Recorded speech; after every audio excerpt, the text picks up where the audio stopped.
Hello, Chiefs fans, and welcome to Kingdom Corner, brought to you by RGR Football. I'm your host, Danilo DiGiulio, a.k.a. Thunder Dan.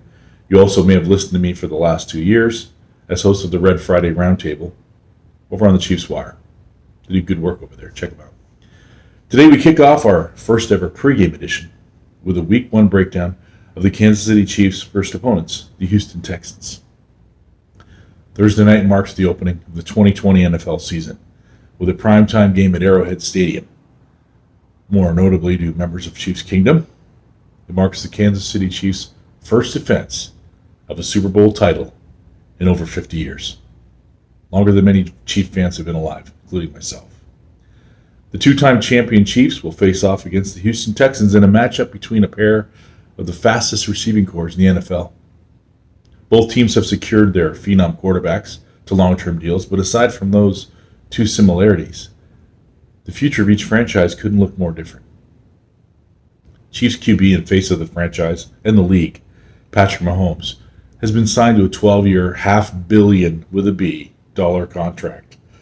That, along with his becoming a part owner of the Kansas City Royals, shows his desire to play out his days with the club.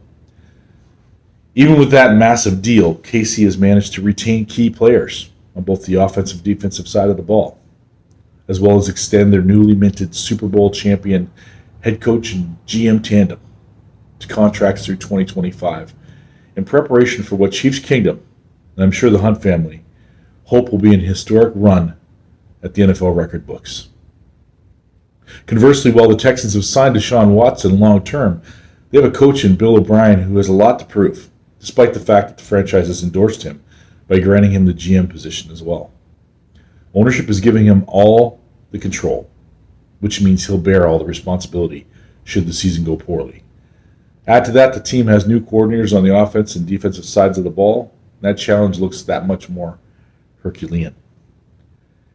Even as the Chiefs were bringing back practically every key player involved in their successful title run, the Texans lost their team's leading running back in Carlos Hyde, former Chief, and the quarterback's favorite weapon and friend and fellow Clemson alum, wide receiver DeAndre Hopkins, a.k.a. Nuke, or D-Hop.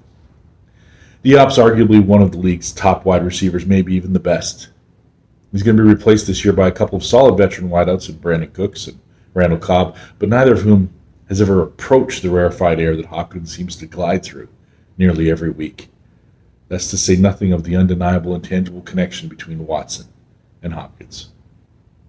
On the defensive side of the ball, one of the Texans' free agency acquisitions expected to help the secondary stop the Chiefs' Legion of Zoom receiving corps is journeyman safety, drumroll, Eric Murray. Yes, Chief fans, that Eric Murray. Couple that with word coming out of the Houston facility that they believe Zach Cunningham could cover Travis Kelce, and well, you can see where this is going. Last I checked, Mr. Cunningham was on the field in that playoff game at Arrowhead, as were second-year cornerback Lonnie Johnson Jr. Excuse me, cold. And recently re-signed cornerback Vernon Hargreaves. Both of them often double-teamed Kelce en route to his 3-touchdown performance in that Chiefs playoff victory. If Texans brass truly believes that coverage will work, we could see the season begin with the Kansas City offense putting up a 50-burger. Houston's new starter at running back will be former All-Star David Johnson, whose numbers have been pedestrian since injuries began to take hold of his career after the 2016 season. If Johnson comes in and plays like vintage Arian Foster, he could be the missing spark required to take the Texans' offense to a new level. Should his performance be more akin to, say, a late career Ahman Green, then this could be the final tour for Coach O'Brien. My feeling is, should he remain healthy and provided that he hasn't lost a step, David Johnson will offer a balance that Houston's offense has previously been missing.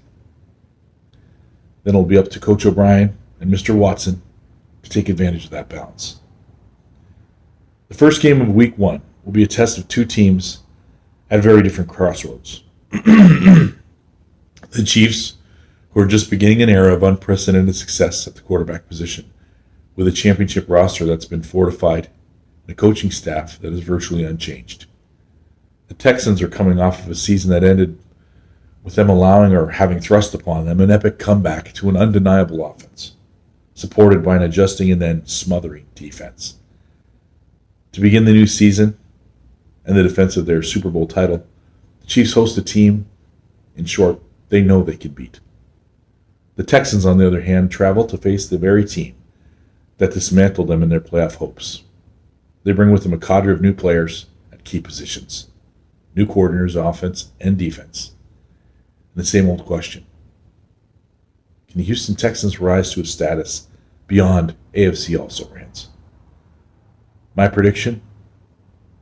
Not this Thursday night. Chiefs win 45-21.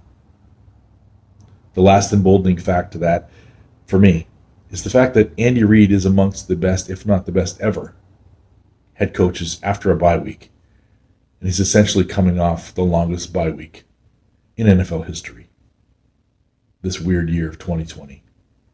With limited practices, limited preseason, and teams depending on players and coaches having a synchronicity, which before they haven't really had to have because they've built it up during time together, during preseason games. There's none of that this year. They'll have none of that. They'll get none of that. No quarter will be drawn. None will be given. Watch tomorrow night. Tonight, actually now. This is the third time I've recorded this. As the Chiefs, I believe, will dominate this football game. From end to end, stem to stern. I feel like it's going to be a solid offensive and defensive performance by Kansas City, spattered in with some good performances here and there by the Texans to make it competitive. But like I said, Chiefs win big. Go Chiefs, and come back and join us next week for Kingdom Corner as we look at our next game as the Chiefs help the Chargers open their home opener at SoFi Stadium. We'll talk about that a little bit this week. Until then, I'm your host, Danilo DiGiulio. This is Kingdom Corner, brought to you by RGR Football.